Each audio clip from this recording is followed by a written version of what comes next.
ಅವರೇ, ಅಲಸಂದೆ, ಹುಚ್ಚೆಳ್ಳು ಎಲ್ಲಾನು ಬೆಳಿತೀವಿ.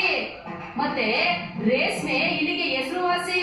ಅಷ್ಟೇ ಅಲ್ಲ ಕಣಮಿ, ಮಂಡ್ಯ ಜನರು ನೇರ ನುಡಿ, ಹೃದಯವಂತಿಕೆ, ನಿಷ್ಕಲ್ಮಸ ಮನಸ್ಸು, ಪ್ರೀತಿ, ಸ್ನೇಹ, ಬಾಂಧವ್ಯಕ್ಕೆ ಹೆಸರಾದವರು ಕಣಮಿ ನಾವು. ಮಂಡ್ಯ ಜಿಲ್ಲೆ ನೀರ್ ಸರಬರಾಜು ಮಾಡೋ ಆಗ್ರ ಅಂತಾರೆ. ಕಣಮಿ, ಕಾವೇರಿ, ಹೇಮಾವತಿ, ಲೋಕಪಾವನಿ, ಲಕ್ಷ್ಮಣ ತೀರ್ಥ, ಸಿಂಶಾ ನದಿಗಳು ನಮ್ ಜಿಲ್ಲೆಯಾಗಿ ಇರ್ತವೆ. ಅಷ್ಟೇ ಅಲ್ಲ, ಹೆಸರಾಂತ ಕವಿಗಳು, ಸಾಹಿತಿಗಳು, ಕಲಾವಿದರು ಕೊಟ್ಟಂತ ಜಿಲ್ಲೆ ನಮ್ಮ ಮಂಡ್ಯ ಜಿಲ್ಲೆ. ನಮ್ಮ ಜಿಲ್ಲೆಯಾಗಿರೋ ಪ್ರವಾಸಿ ತಾಣ ಬೇರೆ ಯಾವ ಜಿಲ್ಲೆಯಾಗೂ ಇಲ್ಲ ಅಂತೀನಿ.